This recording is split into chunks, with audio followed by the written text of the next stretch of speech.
Oggi bene, masih di mea culpa. Ada satu berita tentang pastor Hamel namanya, Jacques Hamel, yang kisah hidupnya mulai dibawa ke Roma untuk menjadi bekal dalam proses kanonisasi. Dia adalah seorang martir.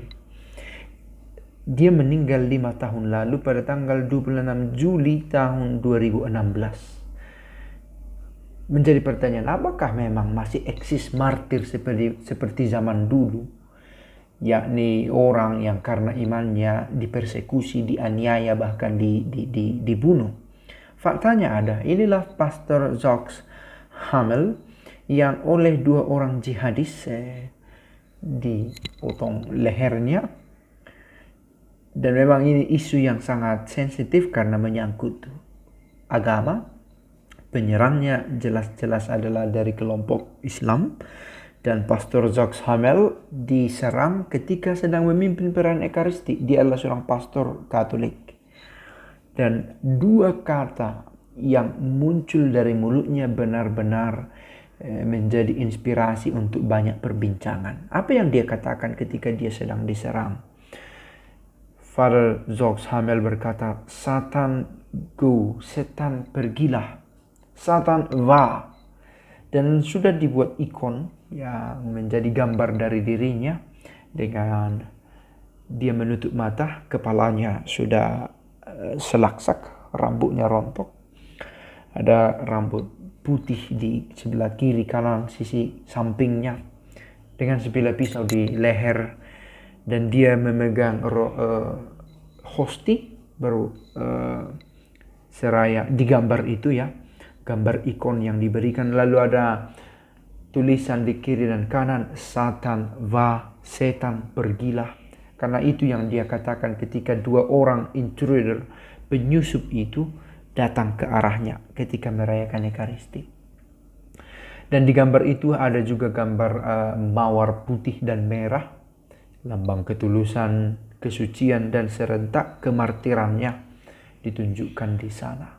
Dan sangat besar semangat orang untuk merayakan kemartiran dari pastor ini. Ini benar-benar menginspirasi ketika orang mulai berpikir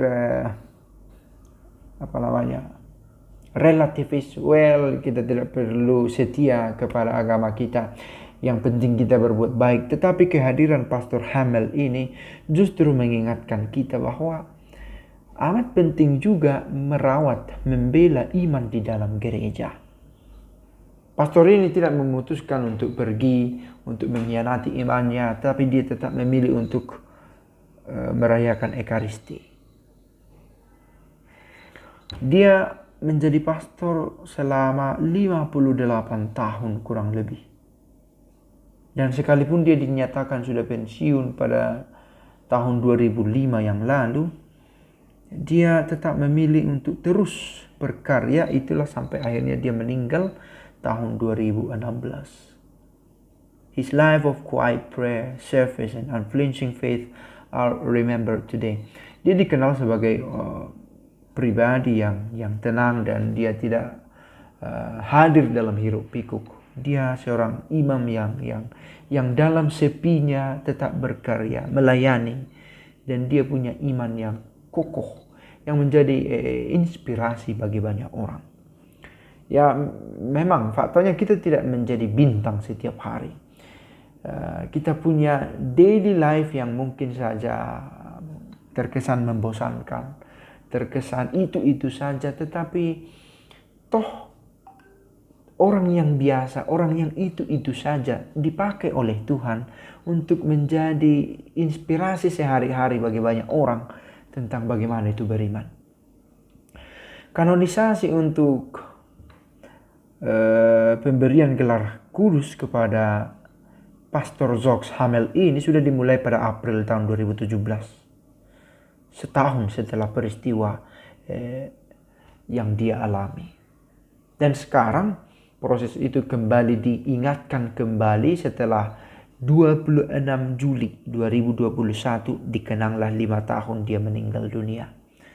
Dan memang Paus Fransiskus sendiri mengingatkan bahwa memang pernah menyatakan sebagaimana gereja pada umumnya juga katanya 5 tahun adalah masa yang normal untuk proses penantian supaya seseorang itu diproses menjadi seorang, mendapat gelar orang kudus.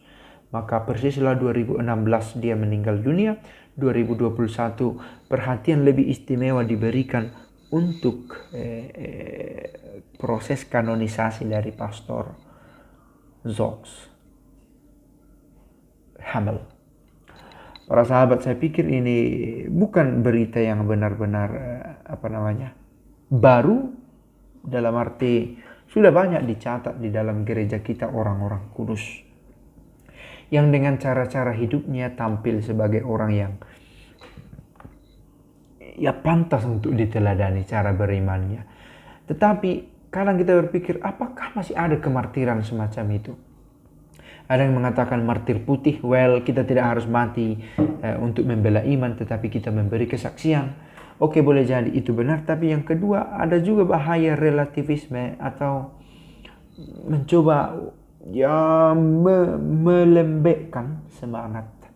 Dalam hal ini, apa yang dilakukan oleh Father Zogh Hamel benar-benar nyata menunjukkan bahwa dia bersaksi tentang imannya bahkan ketika ia harus diserang. Saya sebenarnya dengan sengaja tidak memberitahu kronologi dari peristiwa penyerangannya itu, karena dalam versi tulisan sendiri pun isinya sangat sensitif. Bagaimana 2 orang ini datang ke dalam gereja pada tanggal 26 Juli tahun 2016. Lalu bersorak, yelling, saying something. Dan mereka melakukan penyerangan kepada pastor ini. Semoga kiranya info-info semacam ini mengingatkan kita. Saya pikir itu perlu untuk merefresh kembali tentang cara beriman kita yang sekarang ini tanpa bermaksud generalisasi mulai luntur. Oke, ketika orang mulai berpikir berdamai, berbuat baik dan cooling down tanpa lagi berani berkonfrontasi dengan orang yang benar kita pandang salah, dan mulai yang penting kita menerima keadaan itu. Propaganda semacam ini sebenarnya bisa saja menjadi batu sandungan dalam hidup beriman. Kristus sendiri berakhir usianya di dunia ini di usia yang ke-33 tahun karena secara frontal berkonfrontasi pada kelaliman, pada ketidakadilan. Itu satu teladan hidup yang paling utama bahkan, dan ditunjukkan kembali, disegarkan kembali oleh kesaksian hidup yang ditunjukkan oleh Father Zogh Hamel. Zogh Hamel. Beristirahatlah ia dalam damai dan menjadi pendua bagi kita, dan dalam perjalanan menjadi orang kudus bagi kita. Dia meninggal dunia di usia 86 tahun, sudah cukup tua, dan pada akhir hidupnya menjadi teladan iman. Pace bene.